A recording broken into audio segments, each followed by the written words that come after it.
Welcome to From the Pages of WWE SmackDown Magazine, October 2004.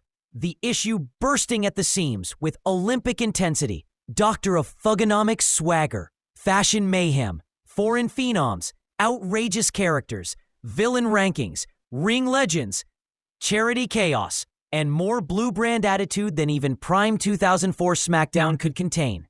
So hit like, smash subscribe, and ring the bell harder than Kurt Angle slapping on the ankle lock, because in the next 60 seconds, here's your fire hose blast of everything inside.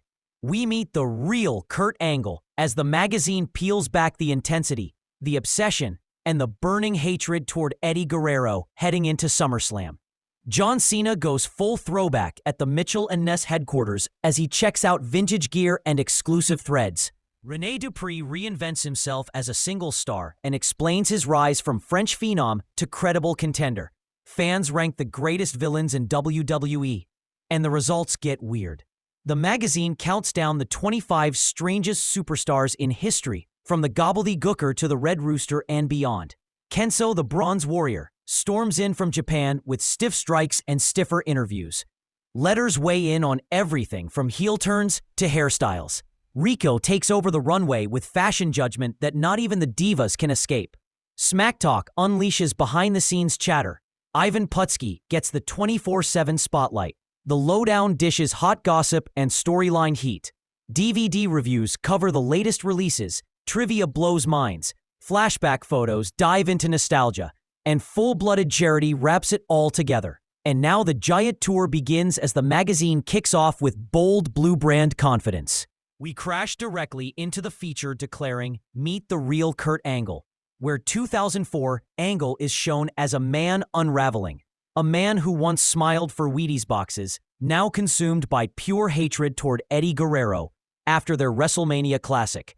And the article reveals Angle's obsession with respect, legacy, patriotism, and control. It talks about his injury, his GM role, his bitterness at Eddie lying, cheating, and stealing his way into Kurt's spotlight, and how SummerSlam looms like the showdown of a man defending his Olympic identity against a charismatic rebel who stole his thunder. Then we swing into throwback time with John Cena visiting the Mitchell & Ness headquarters, a playground of retro jerseys, snapbacks, team logos, rare throwbacks, and colors louder than Cena's own early career raps. The exclusive photos show the champ in training geeking out over vintage gear, posing with jerseys, exploring the archives, and flexing his connection to hip-hop fashion culture that powered his early persona. Then the French phenom, Rene Dupree, steps in, reinvented from smug tag team champion to serious singles competitor. The magazine interviews him about shedding the dancing, shedding the comedy, and pursuing credibility with power, polish, and a surprising level of earnest ambition. Dupree talks about discipline, intensity, and shocking those who wrote him off as a pretty boy, insisting he's ready to fight on equal footing with the top SmackDown players. From there, we leap into ranking the bad guys, where WWE fans happily reveal their dark side by voting on the greatest villains in the company's history. And the results are a delicious mix of old-school tyrants, sadistic heels, opportunistic cowards, mind game masters, and modern monsters, creating a definitive list of superstars fans love to hate, proving once again that wrestling villains secretly fuel the whole show. But then the magazine gets wonderfully unhinged with It Doesn't Get Any Stranger, a countdown of the 25 most outrageous, bizarre, surreal superstars ever to set foot in WWE. The Goon, the Berserker, Mantar, the Boogeyman, Papa Shango, the Gimmick Hall of Weirdness, with the Red Rooster gobbling for redemption and the gobbledygooker refusing to be forgotten. The colorful chaos rolls into the profile on the Bronze Warrior, Kenso, a stiff, stoic, powerful newcomer imported straight from the land of the rising sun, trained under a regime of discipline and punishment, now invading SmackDown as a destructive force whose chops echo like gunshots. The article details his journey, his reputation, his intensity, and how the locker room doesn't quite know what to make of him yet.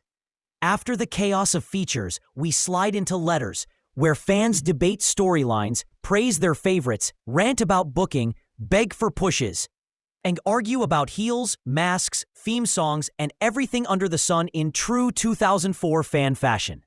Then Rico's Runway struts into view as Rico, the flamboyant fashion cop of WWE, critiques outfits with savage wit, dunking on mismatched tights, praising bold colors, and firing off insults worthy of a fashion dictator. He breaks down gear choices, design inspirations, and who desperately needs new ring attire. Smack Talk drops insider chatter, locker room atmosphere, touring notes, injury whispers, storyline hints, and playful jabs at superstars navigating their on-screen chaos. Then 24/7, Ivan Putski shines a spotlight on the Polish power himself, celebrating his strength, personality, and legacy as a powerhouse of the late 70s and 80s with iconic gym photos, career highlights, and quotes from peers about his intensity and presence. Then comes the lowdown, a quick hit blast of rumors, updates, backstage pulse checks, match announcements, build-up hype for looming pay-per-views, and the kind of water-cooler chatter fans love. DVD Review breaks down the latest home video releases, offering opinions on match quality, commentary, extras, and whether a disc deserves a spot in your collection. Trivia puts your brain in a full Nelson with obscure questions about title reigns, finishers, debuts, and obscure gimmicks, pushing even hardcore fans to their limits. Flashback Photo pulls the reader into memory lane with a vintage snapshot from WWE history that captures an iconic moment with just one frozen frame.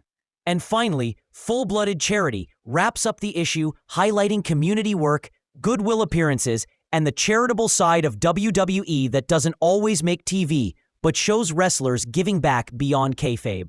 By the time the back cover hits you, the magazine has taken you through villains, fashion, chaos, legends, fan fury, retro glory, Olympic rage, Cena's jersey obsession, and the entire bizarre rainbow of early 2004 WWE.